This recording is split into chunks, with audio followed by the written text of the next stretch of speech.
आदाब नाजरीन, आप देख रहे हैं INN न्यूज। मैं हूं शौकत अली सूफी। सबसे पहले पेश हैं सुर्खियां। सदर जमहूरिया हिंद रामनाथ कोविंद का 20 दिसंबर से सरमाई तातीलात गुजारने के लिए हैदराबाद में क़याम। असदुद्दीन अवैसी ने शहरियत तरमीम बिल के खिलाफ दायर की सुप्रीम कोर्ट में अर्जी। एनकाउंटर के महलिकिन को महफूज रखने 7,500 के इंजेक्शन दिए जा रहे हैं। आयशा मीरा का 12 साल बाद दोबारा होगा पोस्टमार्टम। 2 ऑटो रिक्शा ड्राइवरों ने की 18 साल लड़की की असमत रेजी। हैदराबाद फिर हुआ शर्मसार। कांग्रेस की भारत बचाओ रैली से मनमोहन सिंह, सोनिया, राहुल गांधी और प्रियंका गांधी का खिताब। अब खबरें तफसील से। सदर जमहूरिया हिंद रामनाथ कोविंद 20 दिसंबर को सरमाई तातीलात गुजारने के लिए हैदराबाद पहुंचेंगे। वो 28 दिसंबर तक हैदराबाद के बोलारम इलाके में वाक़ राष्ट्रपति निलय में क़याम करेंगे। इस दौरान सदर जमहूरिया हिंद 23 दिसंबर तक 26 दिसंबर के दरमियान चेन्नई, पांडिचेरी जाएंगे। वहां से तिरुअनंतपुरम का दौरा करके वो हैदराबाद वापस हो जाएंगे। इसके बाद वो 28 दिसंबर को दिल्ली रवाना हो जाएंगे। सदर जमहूरिया के दौरे के इंतजामात के सिलसिले में पीर के दिन चीफ सेक्रेटरी एक जायज़ा इजलास मुनक़िद करेंगे, जिसमें मुख्तलिफ महकमों के आला अहदेदारों को ज़रूरी हिदायत जारी की जाएंगी। ऑल इंडिया मजलिस इत्तेहादुल मुस्लिमीन के सदर और रुकन पार्लिमान असदुद्दीन अवैसी ने सुप्रीम कोर्ट में सिटीज़न अमेंडमेंट बिल के खिलाफ अर्जी दायर की, जो कि पार्लियामेंट के दोनों ऐवानों में पास हो गया है और इसे सदर जमहूरिया हिंद की भी मंजूरी मिल चुकी है। आपको बता दें कि इस बिल के मुबाहिस के दौरान असदुद्दीन अवैसी ने इसकी कापियां पार्लियामेंट में फाड़ कर फेंक दी थी और कहा था कि वो इसे नहीं मानते। असदुद्दीन अवैसी ने कहा था कि बिल मुल्क को तकसीम करता है और हमारे आइन के खिलाफ है। उन्होंने कहा कि मुल्क को मजहब की बुनियाद पर बांटा नहीं जा सकता। लोकसभा में खिताब करते हुए उन्होंने कहा था कि यह बिल तनाज़ात पैदा करता है और मुसलमानों को तब तहफ़्फ़ुज़ात फराहम करता है और साथ ही मुल्क की सलामती के लिए भी ये ख़तरा है। बिल को फाड़ने पर अपने दिफा में असदुद्दीन अवैसी ने कहा कि वो महात्मा गांधी के कदम ब कदम चल रहे हैं। उन्होंने जनूबी अफ्रीका में एशियाई नजाद लोगों की मुखालिफत करने वाले बिल को फाड़ कर फेंक दिया था। हैदराबाद में एनकाउंटर में मारे गए 4 मुलजमीन को अदालत के हुक्म पर हैदराबाद में एनकाउंटर में मारे गए 4 मुलजमीन को अदालत के हुक्म पर महफूज रखा गया है, क्योंकि इस मामले की अदालत में समाअत जारी है। चुनाचे इन 4 मुलजमीन की नाशों को महफूज रखने के लिए हुकूमत की जानिब से इन नाशों को इंजेक्शन दिए जा रहे हैं। इस वक्त ये नाशें गांधी अस्पताल के मुर्दा खाने में महफूज रखी गई हैं। उनको सड़ने से बचाने के लिए और ज़्यादा दिनों तक महफूज रखने के लिए हर हफ्ते इंजेक्शन दिए जा रहे हैं। बावसूख ज़राए के मुताबिक ये इंजेक्शन फ़ी यूनिट 7,500 रुपये का है और ये 4 को हर हफ्ता उस वक्त तक देना है जब तक कि इस केस का फैसला नहीं हो जाता और अदालत का हुक्म उनकी आखिरी रस्मात के लिए इजाज़त नहीं देता। आपको बता दें कि सुप्रीम कोर्ट में इस एनकाउंटर की तहकीकात के लिए 3 रुकनी इंक्वायरी कमीशन तरतीब दिया गया है, जो सुप्रीम कोर्ट के मौजूफ जज की निगरानी में इंक्वायरी करेगा। जब तक यह कमीशन इन नाशों का मुशाहिदा नहीं कर लेता, नाश महफूज रखना नागुज़ीर है।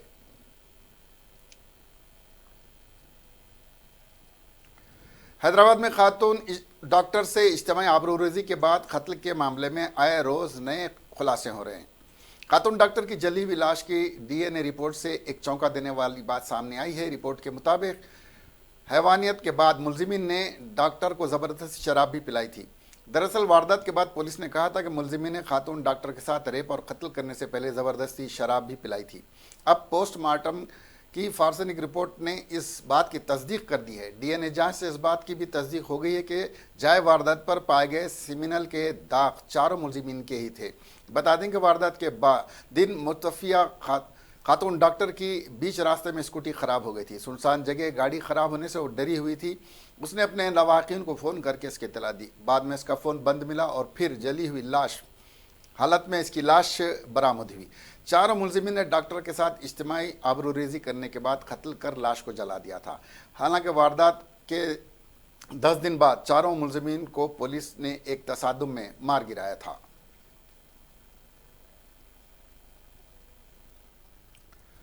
आरटीसी यूनियन के कन्वीनर अश्वत्थमा रेड्डी ने कहा कि कोई भी आरटीसी मुलाजिम इस बात से खुश नहीं है कि 2 साल तक यूनियन के इंतखाबात नहीं कराए जा सकते। मीडिया से बात करते हुए अश्वत्थामा रेड्डी ने कहा कि आरटीसी के ओहदेदार खवातीन से मुतालिक चीफ मिनिस्टर के किए गए ऐलान और दिए गए तयक़ुन के बावजूद ताउन नहीं कर रहे हैं, जबकि चीफ मिनिस्टर ने खातून मुलाजिमीन के लिए कई मराहत का ऐलान किया था। उन्होंने कहा कि जमहूरी मुल्क में ट्रेड यूनियन का होना ज़रूरी है। उन्होंने अपनी बात को जारी रखते हुए कहा कि मुलाजिमीन की अक्सरियत की ख्वाहिश को जहन में रखते हुए खुफिया आउटिंग कराई जानी चाहिए। रेड्डी ने हुकूमत पर तनकीद करते हुए कहा कि बेंगलुरु में 7,000 बसें हैं, जबकि हमारी रियासत तेलंगाना में 3,500 बसें हैं। गवर्नमेंट बसों की तादाद को बढ़ाकर भारी मुनाफा कमा सकती है और ये अवाम के लिए भी सहूलत का बास होगा। अश्वत्थामा रेड्डी ने यह भी कहा कि हुकूमत दौरान हड़ताल जिन ओहदेदारों ने फराइज में कोताही बरती है उनके खिलाफ कार्रवाई करे।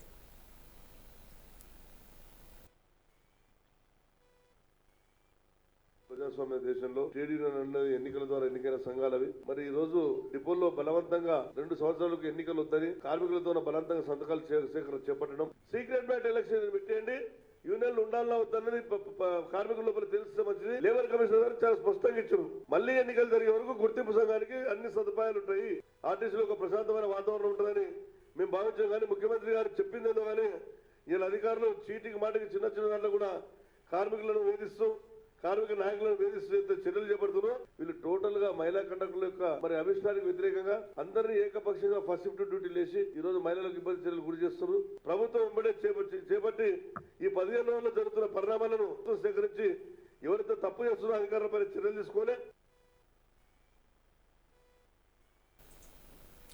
हैदराबाद की खद्दावर शख्सियतों और सहाफत की दुनिया में एक बड़ा नाम रामजी राव का है, जिन्होंने ईनाडू अखबार अपनी इदारत में शाये करके तेलुगु खायरीन के लिए एक बड़ी खिदमत अंजाम दी थी। साथ ही साथ वो इलेक्ट्रॉनिक मीडिया में भी एक बहुत बड़ा नाम है। रामजी राव ने ईनाडू अखबार को शायकीन की पसंद की बुलंदियों पर पहुंचाया था। ये एक ज़ख़ीम रोज़नामा है जो दोनों रियासतों तेलंगाना और आंध्र प्रदेश में एकसाम तौर पर मशहूर है। रामजी राव ईनाडू के एडिटर, प्रिंटर, पब्लिशर और फाउंडर भी हैं। उन्होंने ईनाडू अखबार की इदारत से इस्तीफ़ा दे दिया है। इसकी वजह उनकी सेहत या जायज़ जिम्मेदारियाँ हो सकती हैं। रामजी राव को हुकूमत हिंद ने सबसे बड़े शहरी अवार्ड पद्मा विभूषण से भी नवाजा है।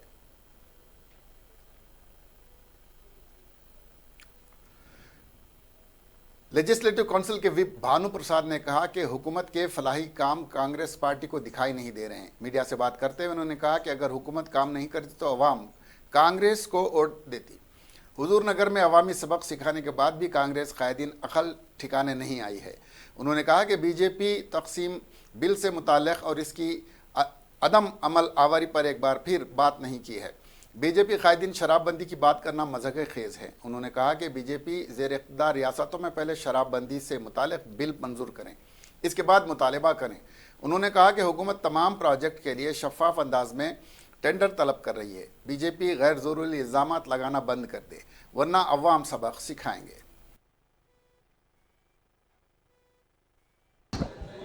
कल कांग्रेस के वरिष्ठ नेता उत्तम कुमार रेड्डी जी और भट्टी विक्रमार्का जी और श्रीधर बाबू जी, ये सब लोग प्रेस मीट लगे कि कांग्रेस की तरफ से वो लोग 1 साल का टीआरएस का गवर्नमेंट के ऊपर अनेक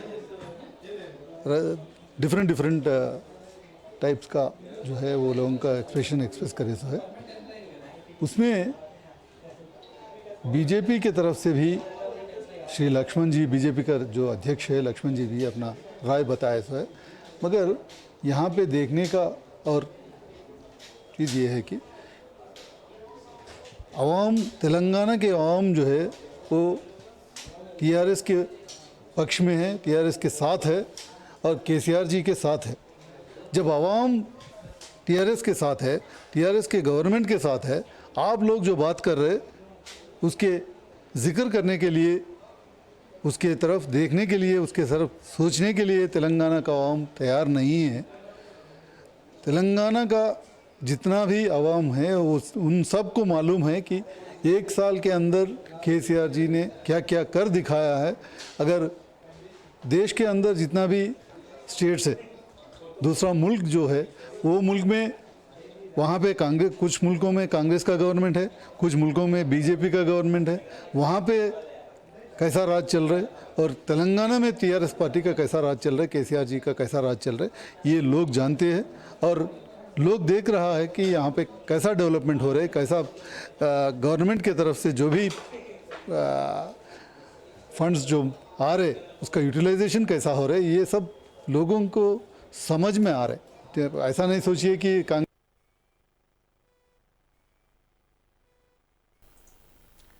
टीआरएस पार्टी के रुकन काउंसिल श्रीनिवास रेड्डी ने कहा कि डीके अरुणा की शराबबंदी की बात मजाक खेज है। मीडिया से बात करते हुए उन्होंने कहा कि महबूबनगर जिले में 15 से 20 शराब की दुकान डीके अरुणा की हैं। उन्होंने कहा कि डीके अरुणा की हैसियत अरकान असेंबली या और पार्लियामेंट की नहीं है, ये बात शायद वो भूल चुकी हैं। श्रीनिवास रेड्डी ने कहा कि कांग्रेस कायदीन इख्तियार में रियासत को लूटा था, इसलिए वो दूसरों को भी अपनी तरह समझ रहे हैं। దాన్ని బట్టి చూస్తే వాళ్ళకి సబ్జెక్ట్స్ లేవు. అయితే మేము చదువుకున్నప్పుడు మాకు సబ్జెక్ట్ ఉండే what is actually man made up of.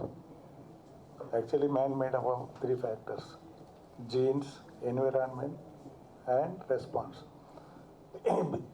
ఈ కాంగ్రెస్ వల్ల జీన్స్ కానీ ఎన్విరాన్మెంట్ కానీ వాళ్ళ పైసలు వసూలు చేసుకుంటూ ప్రజలను పిండి వాళ్ళు బాగుపడ్డది తప్ప ఈ కార్యక్రమాలు ఈ 50 ఏళ్ళకి చేసినాము, ఇది ఇప్పుడు చేసినాము అని చెప్పుకుంటే ఆయనకు ఒకటి చెప్పండి. అయితే వాళ్ళు ఏమంటారు అంటే కేసీఆర్కి పైసలు అవసరం ఉన్నప్పుడల్లా రీడిజైన్ చేస్తాడు, పైసలు వసూలు చేస్తాడు, వాడుకుంటూ ఉంటారు అన్నట్టు. అంటే నేను అనేది అంటే వాళ్ళ జీన్స్తో వచ్చిన ఎఫెక్ట్ వాళ్ళకి ఏ అవసరం ఉన్నా వాళ్ళు కలెక్ట్ చేసుకుంటుంది. ప్రతిదీ ఆ యాంగిల్నే చూస్తూ ఉంటారు. రెండోది ఏంటంటే ఇప్పుడు నిన్న ఆయన పేరెందుకు చెప్పాలి కానీ ఇంతకుముందు చెప్పినట్టు బీజేపీ నాయకులు ఏదో హంగర్ స్ట్రైక్ చేస్తే సత్యహంగ చేస్తే కానీ ఒక రోజు 2 రోజులు అంటే ఏమైనా డాక్టర్ అడ్వైజ్ చేసి తక్కువ తినమని బహుశా అందుకు చేసి ఉండొచ్చు. కానీ చేస్తే దాని ఒక కార్యక్రమం తీసుకోవాలి. आंध्र प्रदेश में बी फार्मेसी की तालिबा आयशा मीरा की नाश का दोबारा पोस्टमार्टम किया गया। तेनाली के चेंचूपेट कब्रिस्तान में सीबीआई के अहदेदारों ने खबर से नाश को निकालकर तालिबा का दोबारा पोस्टमार्टम किया। आयशा मीरा को 27 दिसंबर 2007 को विजयवाड़ा के इब्राहिमपट्टनम के खानगी अस्पताल में बेदर्दी से कत्ल कर दिया गया था। कत्ल के 12 साल बाद दोबारा पोस्टमार्टम किया गया। यह केस सीबीआई के हवाले किया गया है।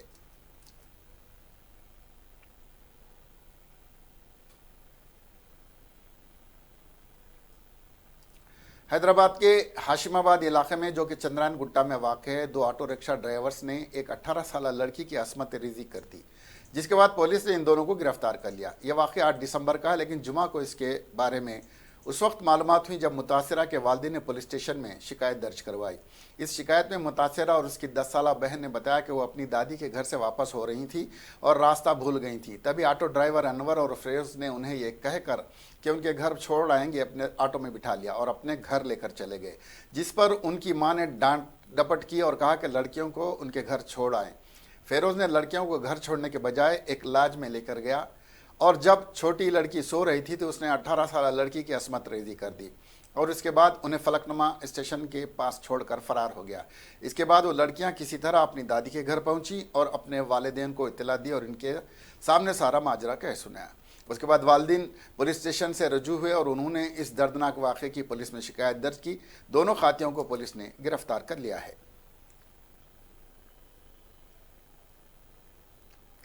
हैदराबाद में प्याज की चोरी का वाक़या पेश आया। शहर के इलाके दोमलगुड़ा ज्योति नगर में एक चोर ने 20 किलो प्याज का सरखा कर लिया। ये मंजर सीसीटीवी में कैद हो गया। दुकान के मालिक की शिकायत पर मुतालिका पुलिस ने केस रजिस्टर कर लिया है और चोर को तलाश कर रही है। प्याज की चोरी के बाद ताजरीन में तशवीश की लहर दौड़ गई और वो प्याज की हिफाजत को लेकर परेशान हैं।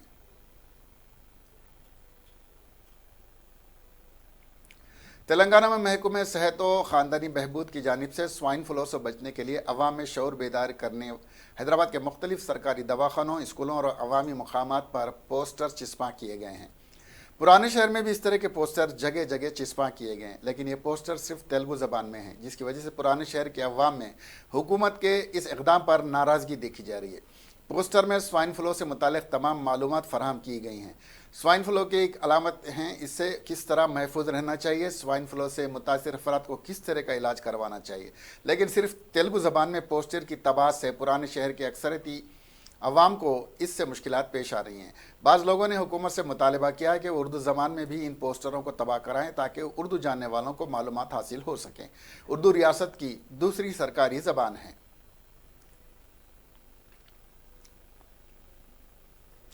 शादी की तकरीब के दौरान लड़की के वालिद की मौत वाक़ हो गई। यह वाक़या रियासत तेलंगाना के ज़िले करीमनगर में पेश आया।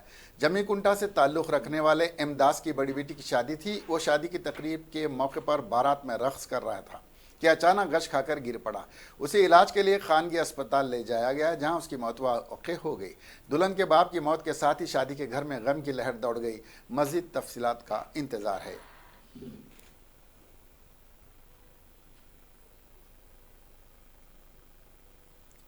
कांग्रेस के सीनियर लीडर और साबिक वज़ीर आज़म मनमोहन सिंह ने इल्ज़ाम लगाया कि वज़ीर आज़म नरेंद्र मोदी ने 6 साल पहले मुल्क की मईशत को मजबूत करने के जो वादे किए थे, इन्हें पूरा नहीं किया है। डॉक्टर मनमोहन सिंह ने शनिचर के रोज़ यहाँ रामलीला मैदान पर कांग्रेस की भारत बचाओ रैली को खिताब करते हुए कहा था कि मोदी ने 2024 तक मुल्क की मईशत को 5 खरब डॉलर की बनाने के साथ ही किसानों की आमदनी दुगना करने और हर साल 2 करोड़ लोगों के लिए रोज़गार के वसाइल पैदा करने का वादा किया था। लेकिन ये वादे झूठे साबित हुए और मुल्क के अवाम को सिर्फ गुमराह किया गया है। सोनिया गांधी ने भारत बचाओ रैली से खिताब करते हुए कहा कि किसान जो हमारा अन्नदाता है, आज उसकी हालत बहुत ख़राब है और वो खुदकशी करने पर मजबूर हैं। हम उसको सहूलत देने से दूर हैं, इसकी पैदावार की वाजिब कीमत भी नहीं दे पा रहे हैं। क्या हम अपने किसानों की बेहतर ज़िंदगी के लिए लड़ने के लिए तैयार हैं या नहीं?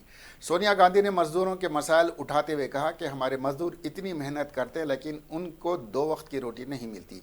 क्या हम उनकी ज़िंदगी के बदलाव के लिए लड़ने के लिए तैयार हैं या नहीं? उन्होंने कहा कि हमारे मुल्क के छोटे ताजिर जिन्होंने बैंकों से कर्ज लिए थे और वो अदा नहीं कर पाए, वो अपने पूरे ख़ानदान के साथ खुदकशी कर रहे हैं। क्या हम उनके लिए लड़ने के लिए तैयार हैं या नहीं? दिल्ली के रामलीला मैदान में भारत बचाओ रैली से खिताब करते हुए कांग्रेस जनरल सेक्रेटरी प्रियंका गांधी ने कहा कि हमारे मुल्क क्या है, हम उसे किन ताकतों से बचाना चाहते हैं। सवाल उठता है कि हमारे मुल्क आखिर है क्या। ये मुल्क एक अजीब तहरीक आज़ादी से उभर कर सामने आया है। इस मुल्क ने दुनिया के सबसे बड़े साम्राज्य को शिकस्त दी है। ये मुल्क मोहब्बत और अदम तशद्दुद का मुल्क है। ये किसान का लहराता हुआ मुल्क है। अच्छाई और सच्चे ख्वाबों का मुल्क है। ये हर हिंदुस्तानी को बराबरी, आज़ादी और जमहूरियत की ताकत देने वाला मुल्क है। हमें आज इस मुल्क को बचाना है क्योंकि मुल्क पर एक ऐसी हुकूमत का कब्ज़ा है जहां आज़ादी नहीं बची है। राहुल गांधी ने रामलीला मैदान में मौजूद अवाम से खिताब करते हुए हिंदुस्तानी मईशत की तबाह हालत बयान की। पीएम नरेंद्र मोदी के झूठे और मज़हब के नाम पर मुल्क को तकसीम किए जाने पर अपनी मायूसी का इजहार किया। उन्होंने अपनी तकरीर के दौरान जो कुछ कहा वो यूँ था कि मुझे पार्लियामेंट में कल बीजेपी के लोगों ने कहा कि आपने जो तकरीर की इसके लिए माफ़ी मांगे। मुझे कहते हैं कि सही बात बोलने के लिए माफ़ी क्यों मांगूं। भाइयों और बहनों, मेरा नाम राहुल सावरकर नहीं है, मेरा नाम राहुल गांधी है। मैं सच्चाई के लिए कभी माफ़ी नहीं मांगूंगा। मर जाऊंगा लेकिन माफ़ी नहीं मांगूंगा और ना ही कोई कांग्रेस वाला माफ़ी मांगेगा। माफ़ी नरेंद्र मोदी को मांगनी है। नरेंद्र मोदी को मुल्क से माफ़ी मांगना है और उनके जो असिस्टेंट हैं अमित शाह, उनको मुल्क से माफ़ी मांगनी है। क्योंकि मैं आपको आज बताने जा रहा हूँ कि वो मुल्क के बारे में तकसीम करने की फ़िक्र रखते हैं।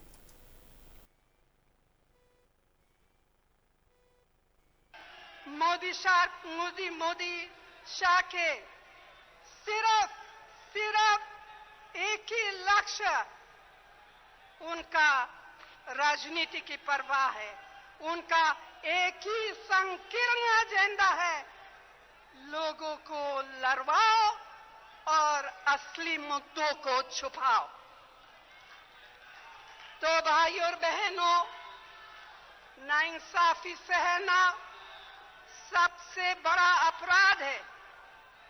इसलिए मोदी शाह सरकार को अपनी आवाज बुलंद करके बताइए कि लोकतंत्र की रक्षा के लिए हम कोई भी कुर्बानी देने के तैयार है। कोई भी कुर्बानी देने के लिए तैयार है। संविधान की रक्षा के लिए हम हर तरह के संघर्ष करने के लिए तैयार है। जनता के हकों की रक्षा के लिए कांग्रेस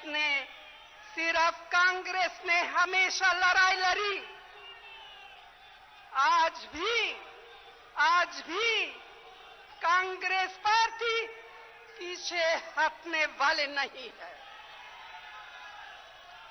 अपनी अंतिम सांस तक हम देश, लोकतंत्र और संविधान की रक्षा का अपना कर्तव्य निभाते रहेंगे।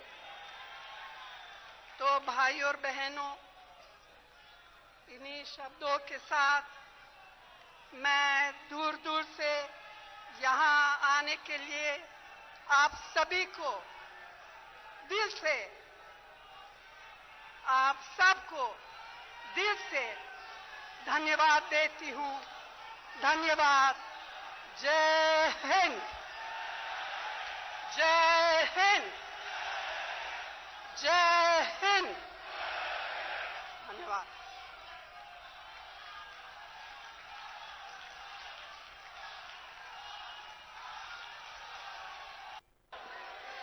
राहुल गांधी जी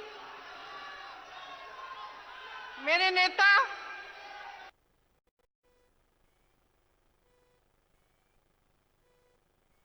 खेत है देश, फैक्ट्री में काम कर रहे मजदूर की कड़ी मेहनत है देश, एक फौजी के दिल में मातृभूमि के लिए जान देने की इच्छा है देश, अच्छाई, सच्चाई और विकास का सपना है देश, और उस सपने को देखने का हक, उसका अधिकार हर नागरिक को देने वाला संविधान है ये देश। हर हिंदुस्तानी को समानता, स्वतंत्रता और स्वाभिमान देने वाला लोकतंत्र की शक्ति देने वाला है ये देश।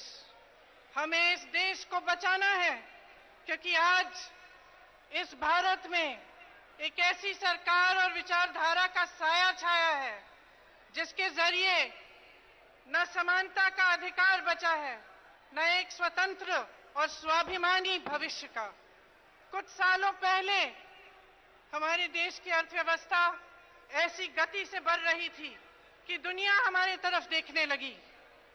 ये कहा जाता था कि चीन की तरह हिंदुस्तान की अर्थव्यवस्था भी इतनी तेजी गति से बढ़ रही है कि भारत की अर्थव्यवस्था भी विश्व की सबसे विकसित अर्थव्यवस्थाओं की तरह मजबूत बन रही थी। विदेशी पूंजी भारत में आने लगी, हमारे उद्योग मजबूत बने, मनरेगा जैसी ग्रामीण योजनाओं के जरिए रोजगार बने। लेकिन आज भाजपा के 6 सालों के राज के बाद स्थिति ये बन गई है कि रोजगार बढ़ने के बजाय घट रहे हैं, जीडीपी पाताल पर आ गई है, महंगाई हद से ज्यादा बढ़ गई है, फैक्ट्रियां बंद हो रही हैं, car, motorcycle, TV, fridge, biscuit, कपड़े, सब कारखानों का काम घट रहा है। छोटा व्यापारी असफल जीएसटी से जूझ रहा है। एक तरफ आपसे काम छीना जा रहा है और दूसरी तरफ महंगाई बढ़ती चली जा रही है। फिर भी हर बस स्टॉप पे, हर अखबार में, हर टीवी के PSA यानी पब्लिक सेफ्टी एक्ट के तहत नज़रबंद national conference leader Farooq Abdullah को फिलहाल इस नज़रबंदी से आज़ादी मिलती हुई नज़र नहीं आ रही है। फारूक अब्दुल्ला, जो कि 3 मरतबे कश्मीर के चीफ मिनिस्टर थे और 5 मरतबे रुकन पार्लियामेंट बन चुने गए, उनकी नज़रबंदी में मरकज़ी हुकूमत ने पब्लिक सेफ्टी एक्ट के तहत मज़ीद 3 महीने का इजाफा कर दिया है। वो सितंबर की 17 तारीख से महरूस रखे गए हैं। इनके अलावा कश्मीर के दीगर सियासी कायदीन बशमुल फारूक अब्दुल्ला के बेटे उमर अब्दुल्ला और PDF सदर और साबिक़ चीफ मिनिस्टर महबूबा मुफ्ती भी पिछले 3 माह से नज़रबंद हैं।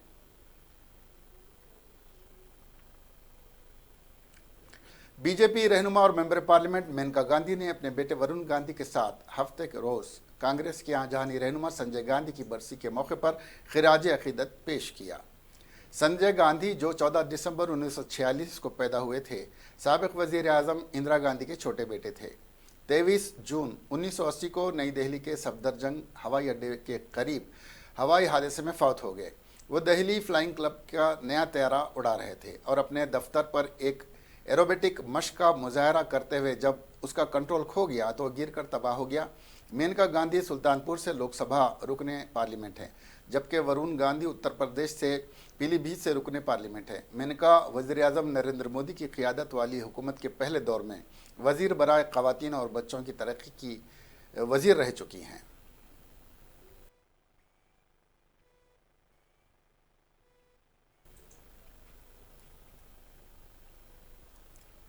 वज़ीर-ए-आज़म नरेंद्र मोदी आज दोपहर बाद उत्तर प्रदेश में कानपुर में वाक़े अटल घाट पहुंचे थे, जहां सीढ़ियों पर चढ़ते हुए अचानक गिर पड़े।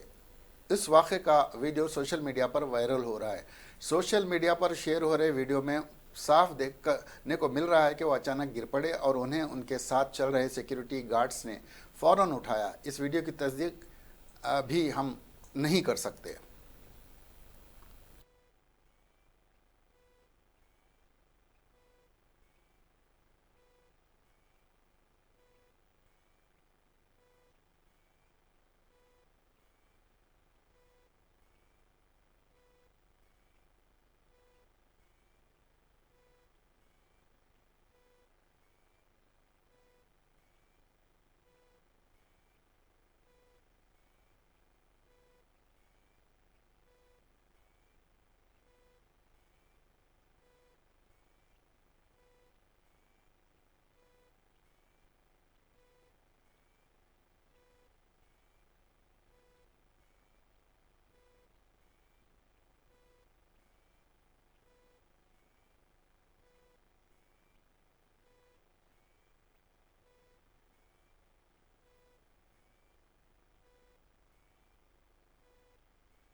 उत्तर प्रदेश के चीफ मिनिस्टर योगी आदित्यनाथ ने अयोध्या में राम मंदिर बनाने के लिए हर घर से कम 1 ईंट और 11 रुपया देने की अपील की है। झारखंड में बागोदर असम्बली हल्के में इंतखाबी रैली से खिताब करते हुए उन्होंने कहा कि वज़ीर आज़म मोदी रामराज के क़याम के लिए सख्त कोशिश कर रहे हैं।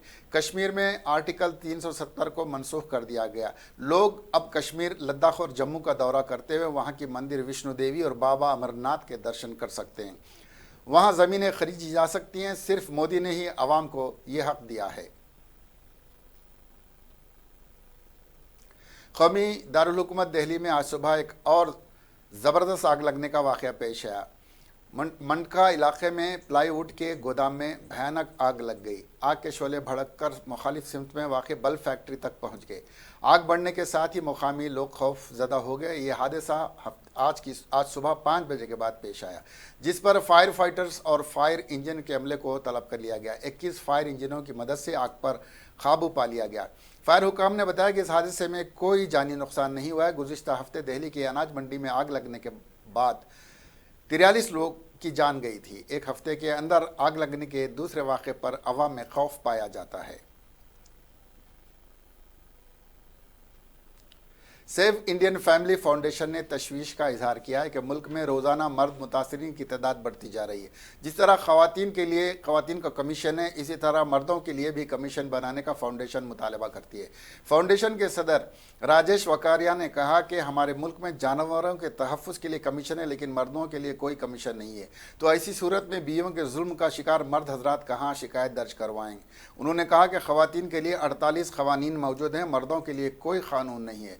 उन्होंने कहा कि ख़ानदानी परेशानियों की वजह से हर 6.5 मिनट पर एक मर्द खुदकुशी करता है। बॉलीवुड स्टार सलमान खान के घर में बम रखे जाने की झूठी इत्तला देने का मामला पुलिस ने सुलझा लिया है। मुंबई के बांद्रा में वाक़ई गैलेक्सी अपार्टमेंट में सलमान खान अपने अरकान ख़ानदान के साथ रहते हैं। 4 दिसंबर को बांद्रा पुलिस को एक ईमेल पैगाम मौसूल हुआ, जिसमें कहा गया था कि सलमान खान के मकान में बम रखा है और वो 2 घंटे में फट पड़ेगा, रोक सकते हो तो रोक लो। पुलिस ने सलमान के घर जाकर तलाशी ली और वो इत्तला झूठी साबित हुई। तहकीकात के दौरान पुलिस को पता चला कि ये मेल 16 साल लड़के ने रवाना किया था। पुलिस ने लड़के का पता चलाते हुए उसे जुवेनाइल कोर्ट में पेश किया। बाद अज़ां अदालत की हिदायत पर लड़के की रिहाई अमल में आई।